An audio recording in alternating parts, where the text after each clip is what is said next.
The diverting episode of The Exiled Monarch by P.G. Wodehouse and C.H. Bovill.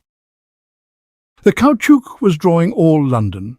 Slightly more indecent than the Salome dance, a shade less reticent than ragtime, it had driven the tango out of existence. Nor, indeed, did anybody actually caoutchouc, for the national dance of paranoia contained 315 recognised steps, but everybody tried to. A new review, Hullo Caoutchouc, had been produced with success, and the pioneer of the dance, the peerless Mariquita, a native paranoian, still performed it nightly at the music hall where she had first broken loose. The caoutchouc fascinated Roland Bleak. Mariquita fascinated him more. Of all the women to whom he had lost his heart at first sight, Mariquita had made the firmest impression upon him. She was what is sometimes called a fine woman. She had large, flashing eyes, the physique of a rugby international forward, and the agility of a cat on hot bricks. There is a period of about 50 steps somewhere in the middle of the 315 where the patient, abandoning the comparative decorum of the earlier movements, whizzes about till she looks like a salmon-coloured whirlwind. That was the bit that hit Roland. Night after night he sat in his stage box, goggling at Mariquita and applauding wildly. One night, an attendant came to his box. "Excuse me, sir, but are you Mr. Roland Bleak? The Señorita Mariquita wishes to speak to you." He held open the door of the box. The possibility of refusal did not appear to occur to him. Behind the scenes at that theatre, it was generally recognised that when the peerless one wanted a thing, she got it quick. They were alone. With no protective footlights between himself and her, Roland came to the conclusion that he had made a mistake. It was not that she was any less beautiful at the very close quarters imposed by the limits of the dressing room, but he felt that in falling in love with her, he had undertaken a contract a little too large for one of his quiet, diffident nature. It crossed his mind that the sort of woman he really liked was the rather small, drooping type. Dynamite would not have made Mariquita droop. For perhaps a minute and a half, Mariquita fixed her compelling eyes on his without uttering a word. Then she broke a painful silence with this leading question. "You love me, huh?" Roland nodded feebly. "When men make love to me, I send them away. So." She waved her hand toward the door, and Roland began to feel almost cheerful again. He was to be dismissed with a caution, after all. The woman had a fine, forgiving nature. But not you. Not me. No, not you. You are the man I've been waiting for. I read about you in the paper, Señor Bleak. I see your picture in the Daily Mirror.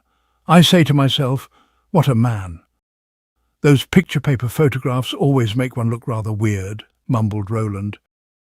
I see you night after night in your box. Poof! I love you. Thanks awfully, bleated Roland. You would do anything for my sake, huh? I knew you were that kind of man directly I see you.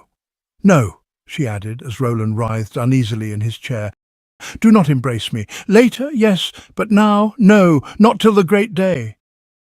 What the great day might be, Roland could not even faintly conjecture. He could only hope that it would also be a remote one. "And now," said the señorita, throwing a cloak about her shoulders, "you come away with me to my house. My friends are there awaiting us. They will be glad and proud to meet you." After his first inspection of the house and the friends, Roland came to the conclusion that he preferred Mariquita's room to her company. The former was large and airy, the latter, with one exception, small and hairy. The exception Mariquita addressed as Bombito. He was a conspicuous figure. He was one of those outsize, hasty-looking men. One suspected him of carrying lethal weapons. Mariquita presented Roland to the company. The native speech of paranoia sounded like shorthand, with a blend of Spanish. An expert could evidently squeeze a good deal of it into a minute. Its effect on the company was good. They were manifestly soothed. Even Bombito. Introductions in detail then took place. This time, for Roland's benefit, Mariquita spoke in English, and he learned that most of those present were marquises. Before him, so he gathered from Mariquita, stood the very flower of paranoia's aristocracy, driven from their native land by the infamy of 1905. Roland was too polite to inquire what on earth the infamy of 1905 might be, but its mention had a marked effect on the company. Some scowled, others uttered deep-throated oaths. Bombito did both. Before supper, to which they presently sat down, was over, however, Roland knew a good deal about paranoia and its history. The conversation conducted by Mariquita, to a ceaseless bouche-pleine accompaniment from her friends, bore exclusively upon the subject. Paranoia had, it appeared, existed fairly peacefully for centuries under the rule of the Alejandro dynasty. Then, in the reign of Alejandro XIII, disaffection had begun to spread, culminating in the infamy of 1905, which, Roland had at last discovered, was nothing less than the abolition of the monarchy and the installation of a republic. Since 1905, the one thing for which they had lived, besides the caoutchouc, was to see the monarchy restored, and their beloved Alejandro XIII back on his throne. Their efforts toward this end had been untiring, and were at last showing signs of bearing fruit. Paranoia, Mariquita assured Roland, was honeycombed with intrigue. The army was disaffected, the people anxious for a return to the old order of things. A more propitious moment for striking the decisive blow was never likely to arrive. The question was purely one of funds. At the mention of the word funds, Roland, who had become thoroughly bored with the lecture on paranoian history, sat up and took notice. He had an instinctive feeling that he was about to be called upon for a subscription to the cause of the distressful country's freedom, especially by Bombito. He was right. A moment later, Mariquita began to make a speech. She spoke in Paranoian, and Roland could not follow her, but he gathered that it somehow had reference to himself. As at the end of it the entire company rose to their feet and extended their glasses toward him with a mighty shout, he assumed that Mariquita had been proposing his health. "They say, to the liberator of paranoia," kindly translated the peerless one. "You must excuse," said Mariquita tolerantly, as a bevy of patriots surrounded Roland and kissed him on the cheek. "They are so grateful to the saviour of our country. I myself would kiss you, were it not that I have sworn that no man's lips shall touch mine till the royal standard floats once more above the palace of Paranoia. But that will be soon, very soon," she went on. "With you on our side we cannot fail." What did the woman mean? Roland asked himself wildly. Did she labour under the distressing delusion that he proposed to shed his blood on behalf of a deposed monarch to whom he had never been introduced? Mariquita's next remarks made the matter clear. "I have told them," she said, "that you love me, that you are willing to risk everything for my sake. I have promised them that you, the rich Senor Bleak, will supply the funds for the revolution. Once more, comrades, to the saviour of Paranoia." Roland tried his hardest to catch the infection of this patriotic enthusiasm, but somehow he could not do it. Base, sordid, mercenary speculations would intrude themselves. About how much was a good, well-furnished revolution likely to cost? As delicately as he could, he put the question to Mariquita. She said, "Poof, the cost, la la," which was all very well, but hardly satisfactory as a business chat. However, that was all Roland could get out of her. The next few days passed for Roland in a sort of dream. It was the kind of dream which it is not easy to distinguish from a nightmare. Mariquita's reticence at the supper party on the subject of details connected with the financial side of revolutions entirely disappeared. She now talked nothing but figures, and from the confused mass which she presented to him, Roland was able to gather that, in financing the restoration of royalty in Paranoia, he would indeed be risking everything for her sake. In the matter of revolutions, Mariquita was no niggard. She knew how the thing should be done, well or not at all. There would be so much for rifles, machine guns and what not, and there would be so much for the expense of smuggling them into the country. Then there would be so much to be laid out in corrupting the Republican army. Roland brightened a little when they came to this item. As the standing army of Paranoia amounted to 20,000 men, and as it seemed possible to corrupt it thoroughly at a cost of about 30 shillings a head, the obvious course, to Roland's way of thinking, was to concentrate on this side of the question and avoid unnecessary bloodshed. It appeared, however, that Mariquita did not want to avoid bloodshed, that she rather liked bloodshed, that the leaders of the revolution would be disappointed if there were no bloodshed, especially Bombito.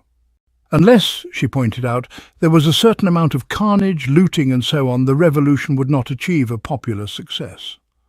True, the beloved Alejandro might be restored, but he would sit upon a throne that was insecure, unless the coronation festivities took a bloodthirsty turn. By all means, said Mariquita, corrupt the army, but not at the risk of making the affair tame and unpopular. Paranoia was an emotional country, and liked its revolutions with a bit of zip to them. It was about 10 days after he had definitely cast in his lot with the Revolutionary Party that Roland was made aware that these things were a little more complex than he had imagined. He had reconciled himself to the financial outlay. It had been difficult, but he had done it.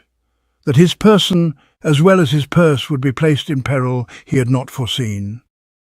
The fact was borne in upon him at the end of the second week by the arrival of the deputation. It blew in from the street just as he was enjoying his after-dinner cigar.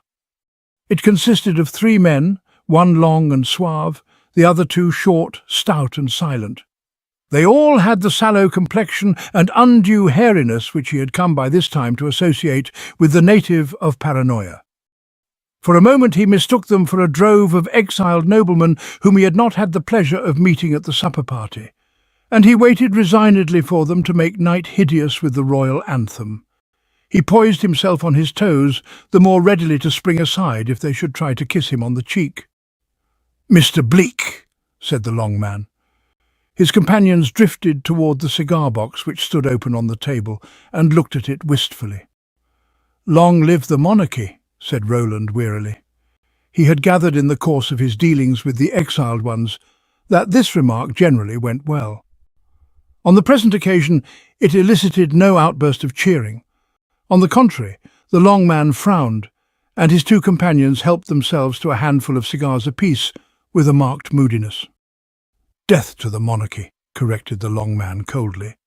And he added with a wealth of meaning in his voice, "to all who meddle in the affairs of our beloved country and seek to do it harm." "I don't know what you mean," said Roland. "Yes, Senor Bleak, you do know what I mean. I mean that you will be well advised to abandon the schemes which you are hatching with the malcontents who would do my beloved land an injury." The conversation was growing awkward. Roland had got so into the habit of taking it for granted that every Paranoian he met must of necessity be a devotee of the beloved Alejandro, that it came as a shock to him to realize that there were those who objected to his restoration to the throne. Till now he had looked on the enemy as something in the abstract. It had not struck him that the people for whose correction he was buying all these rifles and machine guns were individuals with a lively distaste for having their blood shed. "Senor Bleak," resumed the speaker, frowning at one of his companions, whose hand was hovering above the bottle of liqueur brandy, "you are a man of sense. You know what is safe and what is not safe. Believe me, this scheme of yours is not safe. You have been led away, but there is still time to withdraw. Do so and all is well. Do not so, and your blood be upon your own head." "My blood!" gasped Roland. The speaker bowed. "That is all," he said. "We merely came to give the warning. Ah, Senor Bleak, do not be rash. You think that here in this great London of yours you are safe. You look at the policeman upon the corner of the road and you say to yourself, 'I am safe.' Believe me, not at all so is it, but much the opposite. We have ways by which it is of no account, the policeman on the corner of the road. That is all, Senor Bleak. We wish you a good night." The deputation withdrew. Mariquita, informed of the incident, snapped her fingers and said, "Poof!" It sometimes struck Roland that she would be more real help in a difficult situation if she could get out of the habit of saying "poof." "It is nothing," she said. "No?" said Roland. "We easily out-trick them, isn't it? You make a will leaving your money to the cause, and then where are they, huh?" It was one way of looking at it, but it brought little balm to Roland. He said so. Mariquita scanned his face keenly. "You are not weakening, Roland," she said. "You would not betray us now?" "Well, of course, I don't know about betraying, you know, but still, what I mean is—" Mariquita's eyes seemed to shoot forth two flames. "Take care," she cried. "With me it is nothing, for I know that your heart is with paranoia. But if the others once had cause to suspect that your resolve was failing, if Bombito—" Roland took her point. He had forgotten Bombito for the moment. "For goodness sake," he said hastily, "don't go saying anything to Bombito to give him the idea that I'm trying to back out. Of course you can rely on me and all that, that's all right." Mariquita's gaze softened. She raised her glass, they were lunching at the time, and put it to her lips. "To the saviour of paranoia," she said. "Beware," whispered a voice in Roland's ear. He turned with a start. A waiter was standing behind him, a small, dark, hairy man. He was looking into the middle distance with the abstracted air which waiters cultivate. Roland stared at him, but he did not move. That evening, returning to his flat, Roland was paralysed by the sight of the word "Beware" scrawled across the mirror in his bedroom. It had apparently been done with a diamond. He rang the bell. "Sir," said the competent valet. "Competent valets are in attendance at each of these flats." Advert. "Has anyone been here since I left?" "Yes, sir. A foreign-looking gentleman called. He said he knew you, sir. I showed him into your room." The same night, well on in the small hours, the telephone rang. Roland dragged himself out of bed. "Hello, is that Senor Blake?" "Yes, what is it?" "Beware." Things were becoming intolerable.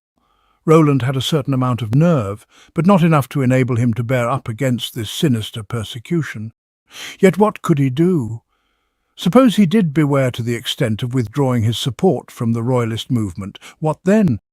Bombito.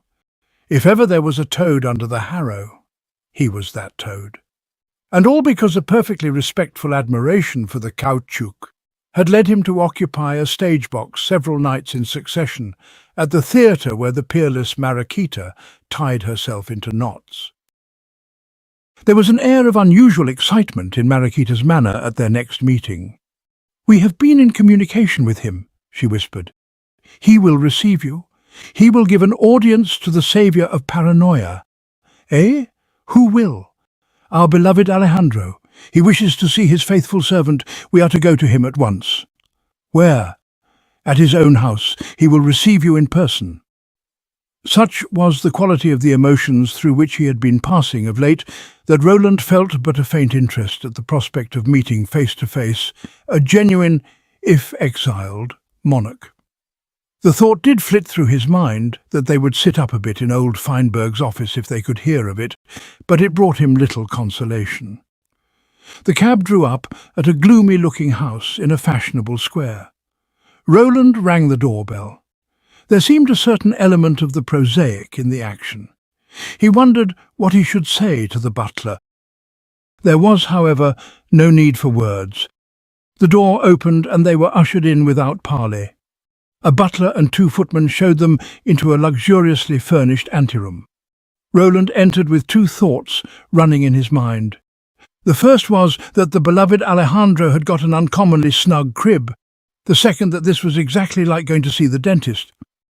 Presently the squad of retainers returned, the butler leading. "His Majesty will receive Mr. Bleak." Roland followed him with tottering knees. His Majesty, King Alejandro XIII, on the retired list, was a genial-looking man of middle age, comfortably stout about the middle and a little bald as to the forehead. He might have been a prosperous stockbroker. Roland felt more at his ease at the very sight of him. "Sit down, Mr. Bleak," said His Majesty as the door closed. "I have been wanting to see you for some time." Roland had nothing to say. He was regaining his composure, but he had a long way to go yet before he could feel thoroughly at home. King Alejandro produced a cigarette case and offered it to Roland, who shook his head speechlessly. The king lit a cigarette and smoked thoughtfully for a while. "You know, Mr. Bleak," he said at last, "this must stop. It really must. I mean your devoted efforts on my behalf." Roland gaped at him. "You are a very young man. I'd expected to see someone much older. Your youth gives me the impression that you have gone into this affair from a spirit of adventure. I can assure you that you have nothing to gain commercially by interfering with my late kingdom. I hope, before we part, that I can persuade you to abandon your idea of financing this movement to restore me to the throne. I don't understand, Your Majesty. I will explain. Please treat what I shall say as strictly confidential. You must know, Mr. Bleak, that these attempts to re-establish me as a reigning monarch in Paranoia are, frankly, the curse of an otherwise very pleasant existence. You look surprised? My dear sir, do you know Paranoia? Have you ever been there? Have you the remotest idea what sort of life a king of Paranoia leads? I have tried it, and I can assure you that a coal heaver is happy by comparison. In the first place, the climate of the country is abominable. I always had a cold in the head. Secondly, there is a small but energetic section of the populace whose sole recreation it seems to be to use their monarch as a target for bombs. They are not very good bombs, it is true, but 1 in, say, 10 explodes. And even an occasional bomb is unpleasant if you are the target. Finally, I am much too fond of your delightful country to wish to leave it. I was educated in England, I am a Magdalen College man, and I have the greatest horror of ever being compelled to leave it. My present life suits me exactly. That is all I wish to say, Mr. Bleak. For both our sakes, for the sake of my comfort and your purse, abandon this scheme of yours. Roland walked home thoughtfully. Mariquita had left the royal residence long before he had finished the whisky and soda which the genial monarch had pressed upon him. As he walked, the futility of his situation came home to him more and more. Whatever he did, he was bound to displease somebody, and these paranoians were so confoundedly impulsive when they were vexed. For 2 days he avoided Mariquita. On the third, with something of the instinct which draws the murderer to the spot where he has buried the body, he called at her house. She was not present, but otherwise there was a full gathering. There were the marquises, there were the counts, there was Bombito. He looked unhappily round the crowd. Somebody gave him a glass of champagne. He raised it.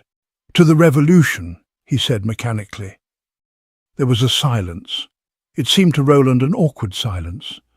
As if he had said something improper, the marquises and counts began to drift from the room, till only Bombito was left. Roland regarded him with some apprehension. He was looking larger and more unusual than ever. But tonight apparently Bombito was in genial mood. He came forward and slapped Roland on the shoulder. And then the remarkable fact came to light that Bombito spoke English, or a sort of English. "My old chap," he said, "I would have a speech with you." He slapped Roland again on the shoulder. "The others, they say, break it with Senor Bleak gently. Mariquita say, break it with Senor Bleak gently. So I break it with you gently." He dealt Roland a third stupendous punch. Whatever was to be broken gently, it was plain to Roland that it was not himself. And suddenly there came to him a sort of intuition that told him that Bombito was nervous. "After all you have done for us, Senor Bleak, we shall seem to you ungrateful bounders. But what is it, yes? No? I shouldn't wonder, perhaps. The whole fact is that there has been political crisis in Paranoia. Upset. Apple cart. Yes? You follow? No? The ministry have been, what do you say? Put through it. Expelled, broken up. No more ministry. New ministry wanted. To conciliate Royalist party, that is the cry. So, deputation of leading persons, mighty good chaps, prominent merchants and that sort of bounder call upon us. They offer me to be president. See? No? Yes, that's right. I am ambitious blighter, Senor Bleak. What about it, no? I accept. I am new president of Paranoia, so no need for your kind assistance. Royalist revolution up the spout. No more royalist revolution. The wave of relief which swept over Roland ebbed sufficiently after an interval to enable him to think of someone but himself. He was not fond of Mariquita, but he had a tender heart, and this, he felt, would kill the poor girl. But Mariquita... That's all right, splendid old chap. No need to worry about Mariquita, stout old boy. Where the husband goes, so does the wife go. As you say, whither thou goes will I follow. No? But I don't understand. Mariquita is not your wife? Why, certainly, good old heart. What else? Have you been married to her all the time? Why, certainly, good, dear boy. The room swam before Roland's eyes. There was no room in his mind for meditations on the perfidy of woman. He groped forward and found Bombito's hand. "By Jove," he said thickly as he rung it again and again. "I knew you were a good sort the first time I saw you. Have a drink or something, have a cigar or something. Have something anyway, and sit down and tell me all about it."